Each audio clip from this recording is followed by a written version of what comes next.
everybody, and welcome back to my channel. Today's video is going to be all about this wall behind me.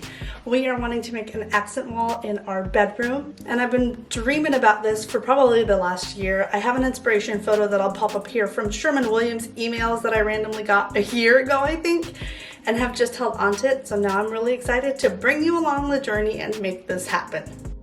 Now before we can get all messy here, we got to clear everything away and clean. Now here I am taking off the baseboard, and yes, I'm using a kitchen utensil to help me do this. I'm using what I have on hand, guys, and it worked. That's the most important thing.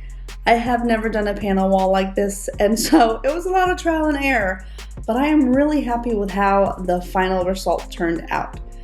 Here I am just locating the studs as I will be attaching my boards with the brad nailer, and would like to do so in a stud to hopefully have it hold a bit better.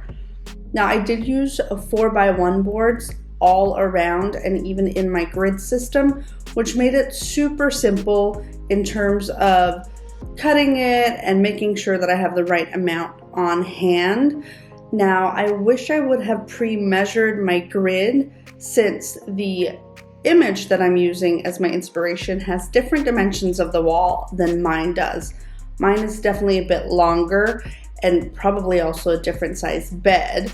And so I did have to make some accommodations of how big of the squares I wanted and also how big I needed my image. So you'll see that there's a cutout in the center of my grid because I actually wanted the picture to be inside the paneling, if that makes sense. You'll see it as we wrap up this project. But I am really happy with how this turned out. And these were super easy cuts. There's no 45-degree angles, just super simple straight cuts on our new table saw that we got. And I definitely had a lot of fun putting this together.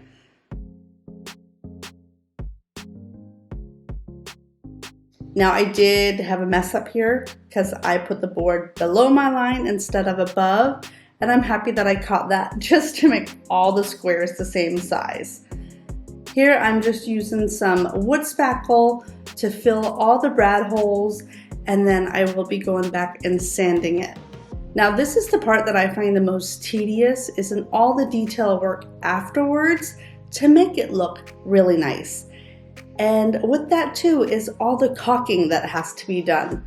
Now these boards I did not get the ones that are nicely finished and all that, so they were quite bowed in some spots, and I had to use a lot of caulking in some of the spaces, but I really wanted it to look nice, and so it is really worth it to take some time here and do well at this step.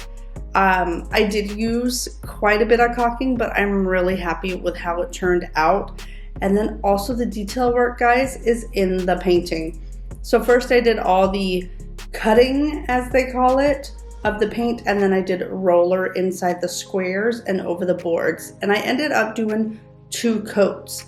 Now, since my inspiration is from Sherwin-Williams, I think it's only fair that I use their paint. No, it is not sponsored. I just love the quality of it.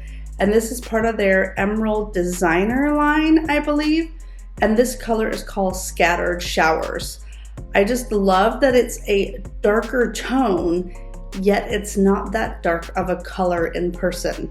And so it just adds really nice depth. However, the room still feels bright and big and was exactly what I wanted.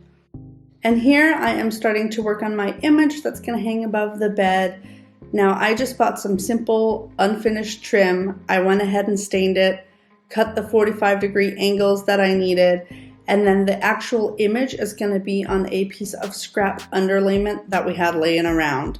I just cut it to the dimensions that we wanted, and then I'm going to be using some wood glue and clamps to make this frame stick. It was super easy, and I'm really happy with how this turned out because I feel like images like this can be super expensive. And honestly, guys, the scrap board, the panels, I think we're talking maybe 20 bucks. And then here I am going old school from when I was young of stenciling out my letters, had to do them reverse, and then painting them onto the board. Now this did take quite some time just because I wanted my lettering to be really nice. I wanted it to be the right thickness, and I'm so happy with how it turned out.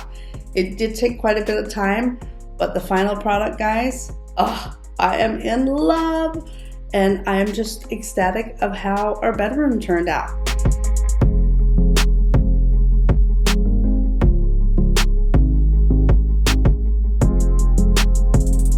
And to put the painting up, it fit perfectly in there. I just needed to use some brad nails to ensure it doesn't fall down on us. And here's the final product, guys.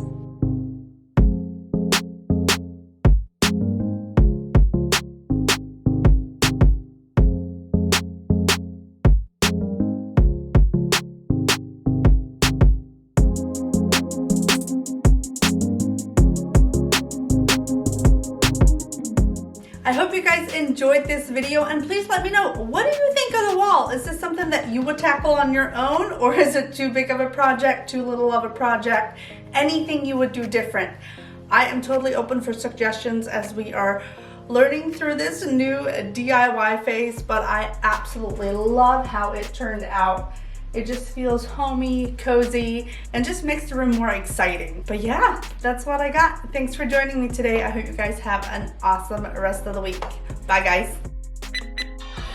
The issue of living in a 3-story house, basement, first floor, second floor, everything is on the main floor or basement. So 800th time today, running up and down.